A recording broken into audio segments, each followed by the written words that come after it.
and welcome to the Never Ending Experiment. This is Kim Anderson. This episode, I am going to be talking about the subjectivity of significance. I made up this term a little while ago, and I was writing about it, and I realized that it kind of explained something really, really big about people, which is how individual everybody is about what they believe in, why they believe in what they believe. It doesn't explain why people believe everything. It just explains why two people can have virtually the same experience and come out describing it very differently. Or why two people can grow up the same and have very different impressions about how they were raised. Or maybe even two scientists looking at the very same facts and coming out of it believing something different about what it means. And it really is because our sense of importance is very, very interior. So what we believe to be important changes from individual to individual. Now, I've noticed this a lot of times. You could go traveling to a country with other people and see a certain situation and think, this is a problem. And other people may see the same thing and say, this isn't a problem. The way that we judge, the way that we see other people. And I think part of that is how we perceive what is most important in life. A lot of people have analyzed left-wing and right-wing, conservative and liberal viewpoints and how we differ in our perceptions. You've got to wonder why it is that people in the same society believe we should be behaving differently. Now, there are a lot of maybe more obvious reasons why, like personal preferences. Something like taste in food is going to influence how you cook and how you eat, and may influence what you think other people should be eating too. Now, that's one reason why. This isn't really what I'm talking about, though. I'm really talking about the sense of significance. So what is significant to you is subjective to you. So it's not based on objective reality. It's based on how you yourself feel and see things. And I think one way to sort of recognize when somebody's coming from that really subjective place is they tend to use a lot of emotional language and subjective language, so abstract words rather than practical words. So they'll say something like, I love freedom. I love freedom, or I love Jesus. I love God. They may be talking about a religion, and I've noticed this with certain religions. They'll say the religion is beautiful. The religion is wonderful. These are really, really subjective terms. Like, that's your opinion, right? That's your feeling about it. It doesn't have anything to do about whether or not it's true. So coming back to the two scientists, how could two scientists who perhaps even work on the same experiment and see the same things and see the same data, but they won't apply the same reasoning to how those findings should be used or even what they mean? And that's the significance part, is they look at the results of their experiment, but how do you determine whether or not those results are significant? You find this also with percentages. I wrote a bit about this in my book, Dreaming Life's Language.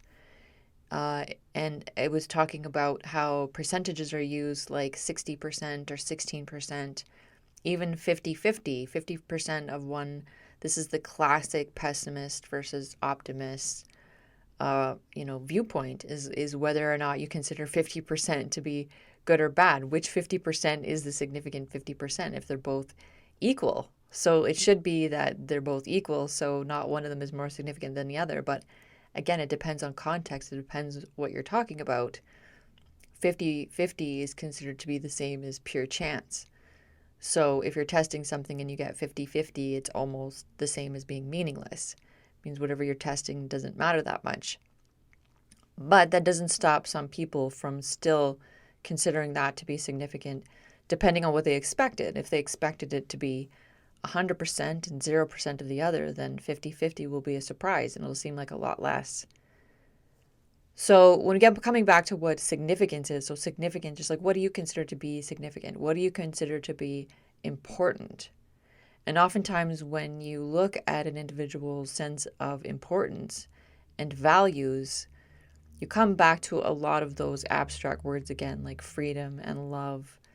And those ideas are so personal, so we perceive them in a certain way.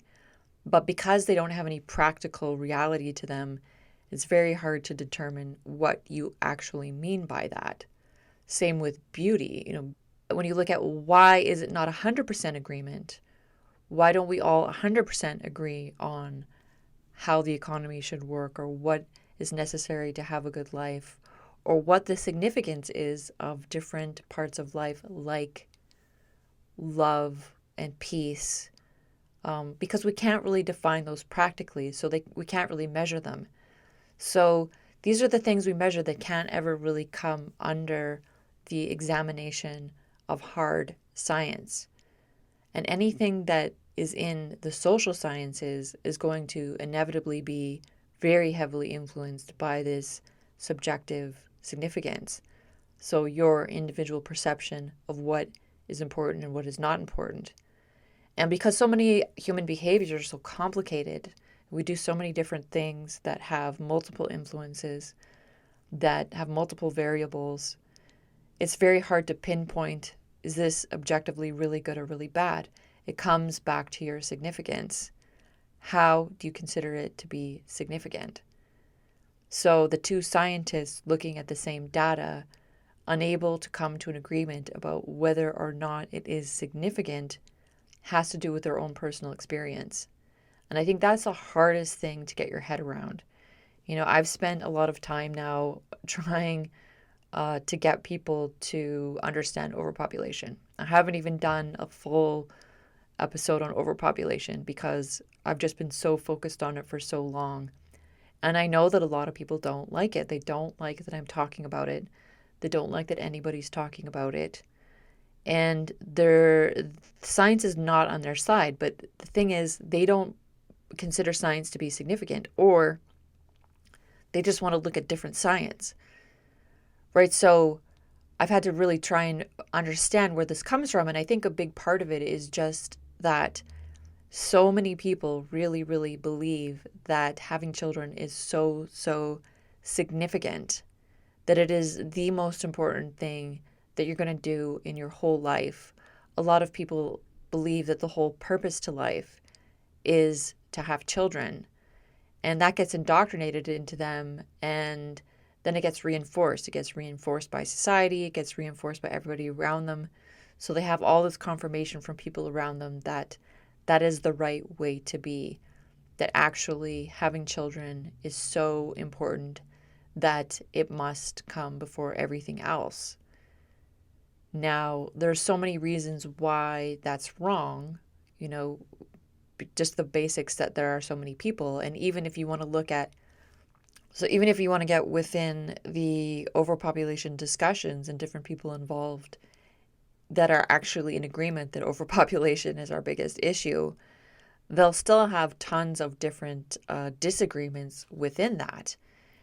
What that comes down to is that in order to really change someone's perception, you have to change what they believe to be important. When you look at some kind of entrenched situation, say, a group of people who have been oppressed, and they will talk about the oppression, will talk about all of the negative effects that have happened because of this oppression. And then the people that are in the oppressor group will become resentful and even oppress the other group even more. So why are they doing that? And it's because in their minds, what they believe to be important is competition.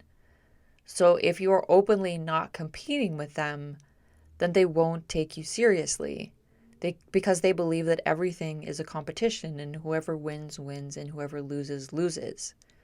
So if they see you as a loser and all you do is complain about all of the things that you have lost and how bad it is, you're actually confirming to them that they're right and that actually they should continue being in the winning position, because they don't see it as oppressor versus oppressed. They see winner versus loser, right? Because they value competition and the other side may not value competition at all and believe that we really shouldn't have very much competition.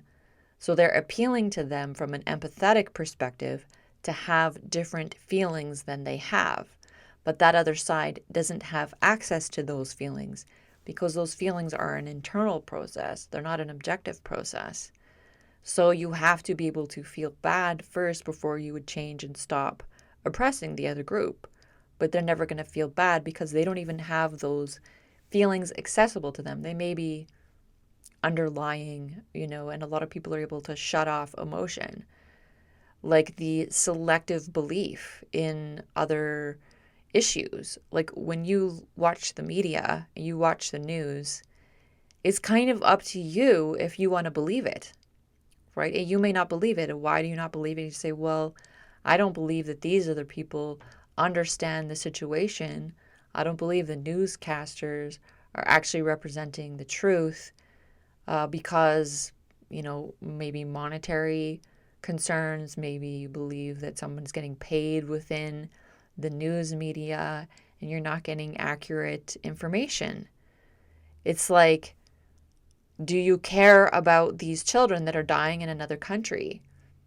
Well, are they really even dying in the other country? Like, that's the thing. Like, you have to first believe, number one, that that's really happening. You have to believe, number two, that there's something that you personally could do about it, even if you wanted to, which may not be possible. Thirdly, why are other people not dealing with it? Anywhere there are children, there are usually adults. So why are we focusing on the child suffering and not the adults that put them in that position? And we just kind of erase the adults around them like they don't matter, or like we don't even mention that maybe they're being bad parents. We seem to sort of just slough off that whole layer and only focus on the suffering of children, because the suffering of children tends to bring out this innate response of not just empathy, but protectiveness and the desire to take care and to allow this other creature to survive. And so, again, that comes down to how significant you believe that to be. There are a lot of people that have a pretty stark view of nature. If you look at nature, babies die all the time. That's just kind of how it's been, because they're small, because they're vulnerable, because we are all made differently, and sometimes we're not made in a way that caters to our survival. So people that are hyper aware of that will consider that nature is the significant decider of that. They will decide that nature is significant enough to make those decisions. And there's nothing that you can do about it. And that may seem cold and insensitive, but that's also part of a somewhat reasonable perspective or assumption. And I think the other thing too with the significance is, like, even if we all had the same values, which I think might actually be true, that we all value similar things, we just don't value them in the same order. We don't prioritize them the same way. A lot of people do believe in freedom for some things, for some people, some of the time. When you really get into it and you want to look at what a totally free society is, with no rules, no laws, no nothing, you're going to see a lot of conflict, because when people do whatever they want, they will do those things in such a way that is actually trampling all over the boundaries of somebody else. So total freedom will mean freedom to rape, murder, vandalize, etc., and take whatever you want. So that kind of viewpoint isn't going to get very far, but yet some people will still stick with that viewpoint, that freedom is the most important value that you can have, and so all other values must come below that, including the value of comfort, the value of stability, the value of peace and quiet, Just think about that term, what that means. I just want some peace and quiet. Well, peace is a very big word. Some people say peace all the time, but they don't necessarily associate it with being quiet as well. And as soon as you get into discussions where almost all of the words are emotional and abstract, it's really, really hard to even understand what other people are talking about. Peace as the absence of war doesn't have to be quiet. So that's a different thing. That's more like the internal peace, that you feel peaceful because things are quiet around you and you're not being antagonized. But the value system that I'm talking about, what we consider to be significant, can change quite a bit. So if you consider your own life to be really, really important, and you don't care at all about anybody else, and you don't care at all about social issues, all of your decisions will be based around that. And you will be confused by people who make decisions based on what other people are doing, or what nature is doing, or what is required of you, or what you feel compelled to do, or what you think the truth is, which needs to be understood.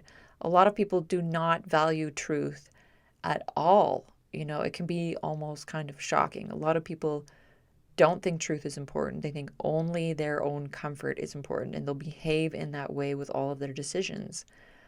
And when it comes to something like voting, they may not even have that much of an opinion because they're only going to vote for the person who's giving them personally exactly what they feel that they want in their life.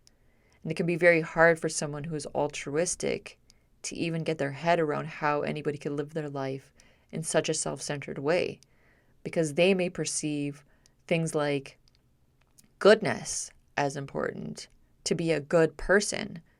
Not everybody values that, right? That's the thing, is like, is being a good person even significant to you at all?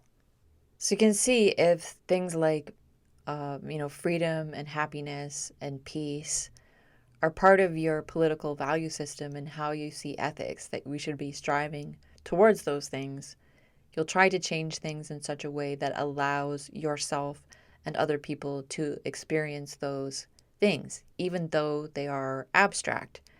And this is where you get even into more complications with significance, because even if you have your values lined up with someone else, you may perceive the measurement of those values to be different than someone else. This is why a lot of psychology and social sciences are not really scientific at all. We have only the vaguest tools to use in social sciences and psychology, for the reason that almost all of the language and the way that we talk about these subjects is, like what I said, emotional and abstract.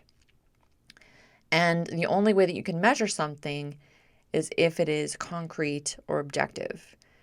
Now, subjective self-tests, something that I've talked about a lot, something that I've dealt with a lot. When you use those as a measurement, it's not that they are wrong or insignificant, but you have to understand that in order to be truly objective, you're going to need more than a subjective self-test. Those tests help when people are feeling badly and you want them to feel better. It's pretty straightforward, right? Most of us can figure out that we're feeling better or we're feeling worse, especially if you're going to try something for the very reason that you don't feel very good. The having pain and having the absence of pain is something pretty significant, and actually that's one of those very specific subjective states that's virtually impossible to determine externally. So you need a subjective self-test to understand whether someone is feeling good or bad, or whether they're in pain or not.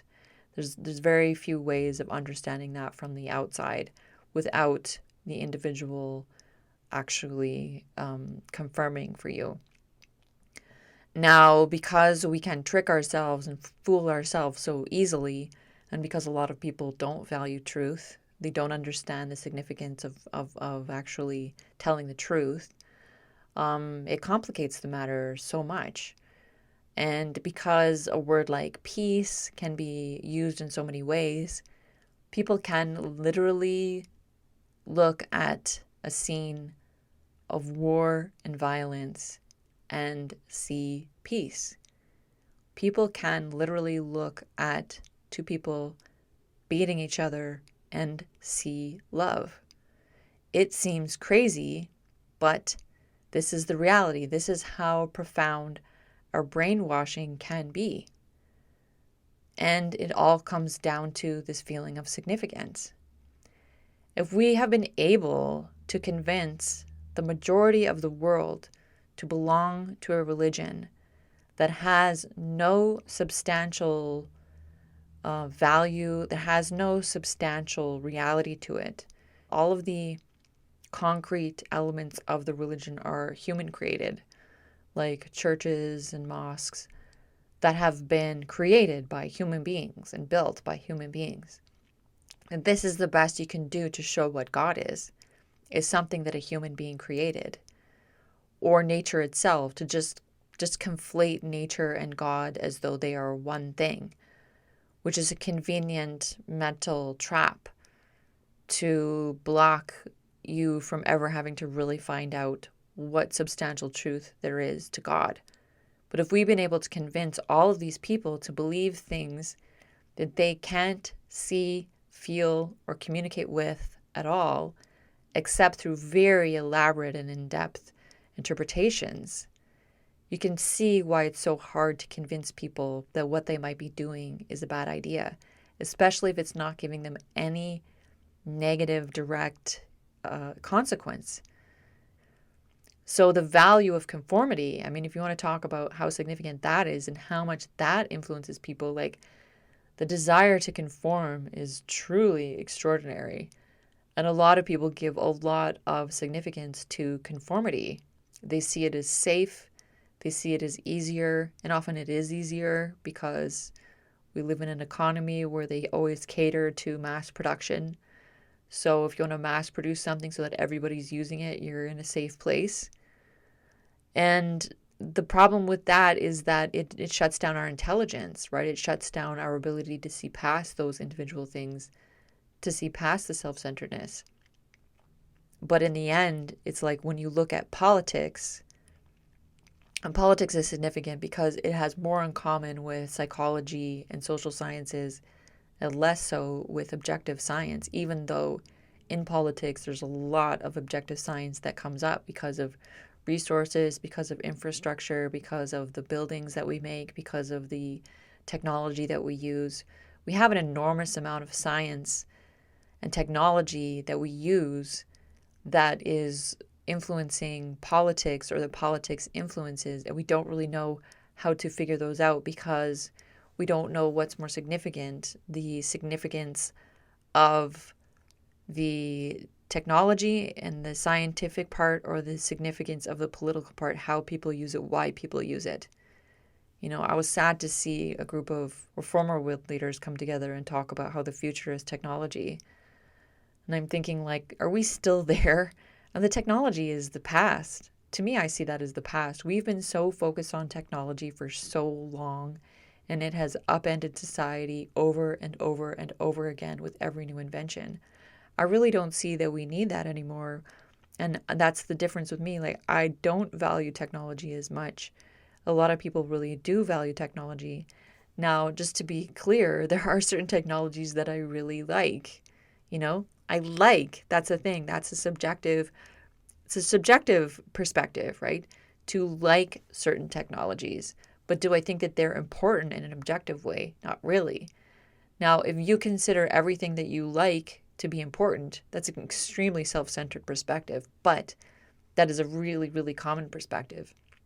When you say you love God, you're saying that your subjective feeling about something is more important than whether that thing objectively actually exists or not. Which, if you value truth, is a terrible thing to say. So if you value truth, saying that you love God is meaningless, totally meaningless.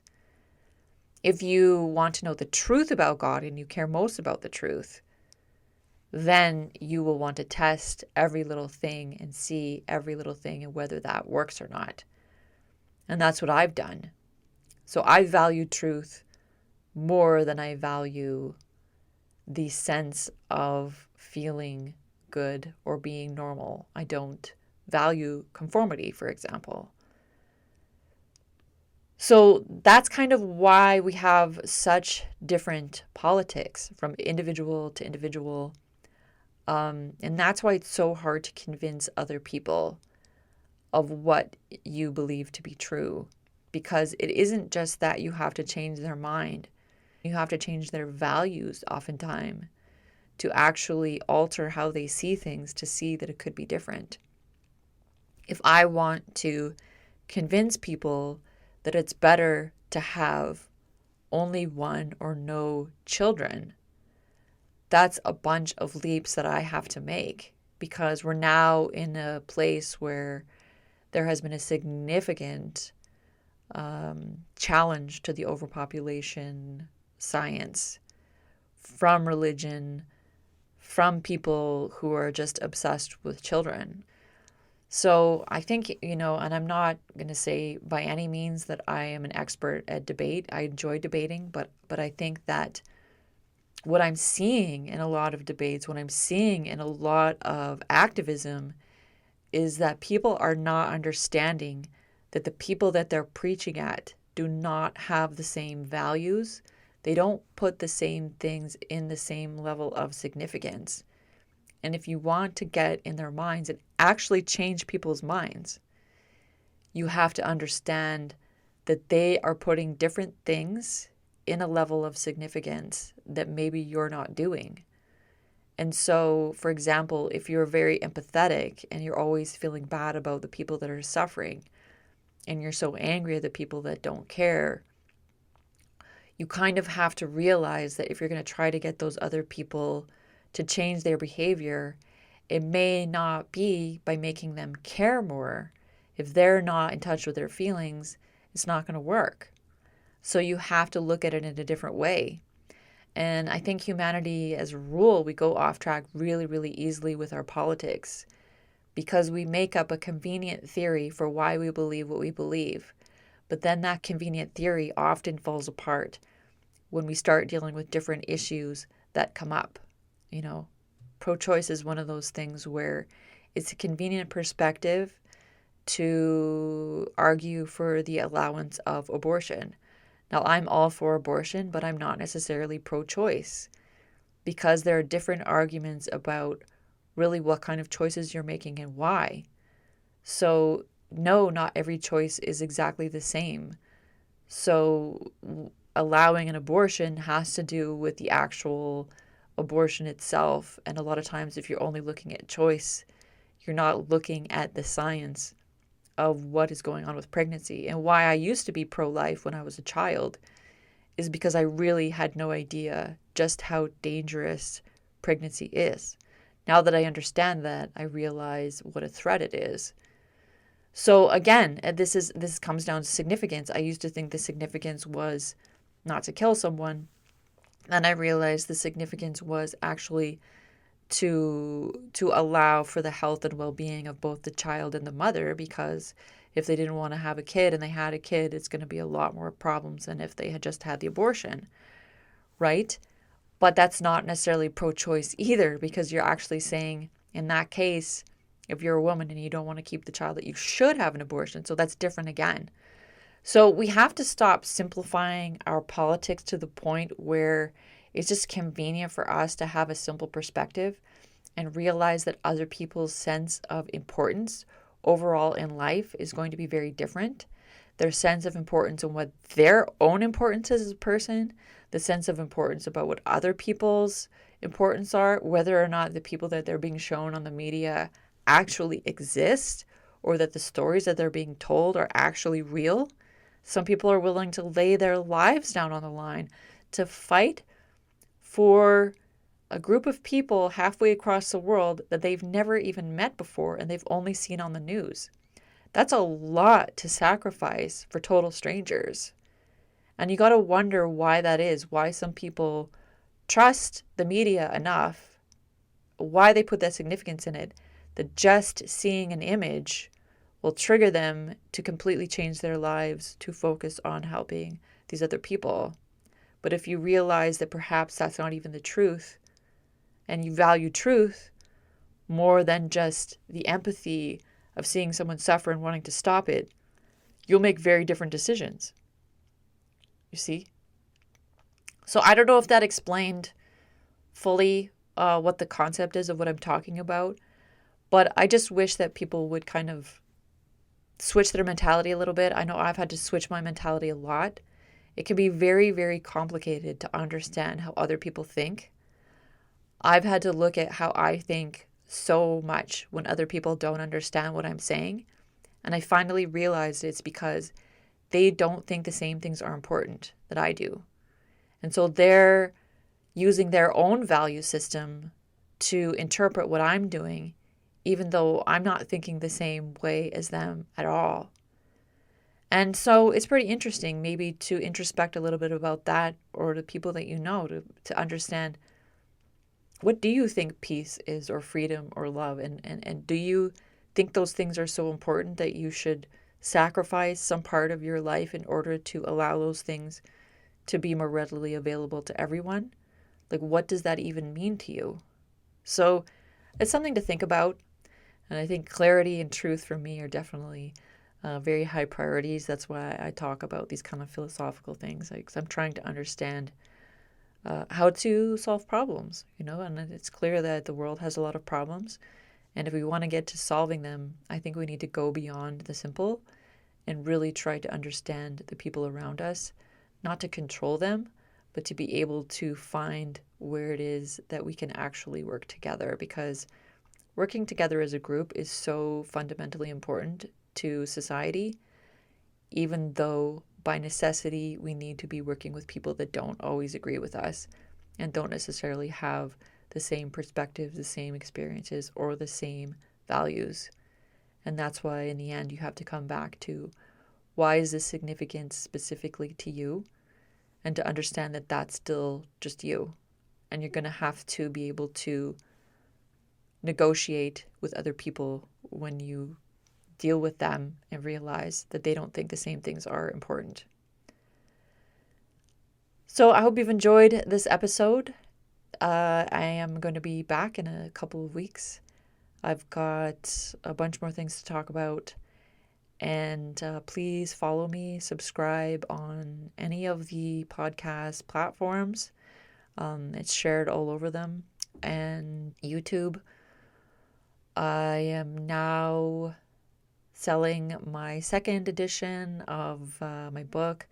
Unfortunately, the EBL version. If you're looking around online trying to find my book, Dreaming Life's Language, the EBL version, I am trying to get that shut down because I haven't been paid. I now have it available on Lulu and also on Amazon, also on Apple Books, the Streaming Life's Language.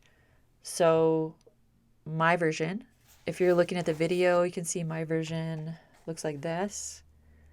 So it's red and it's got my painting in the middle of it, Kim D. Anderson. So if you see any versions of my book, the one that I'm selling now is the one that has a red cover. Please share this with anyone you know who's interested in human behavior and consciousness and philosophy, especially scientific philosophy, getting more into that. And thank you for joining me. This has been Kim Anderson, and this is The Never Ending Experiment.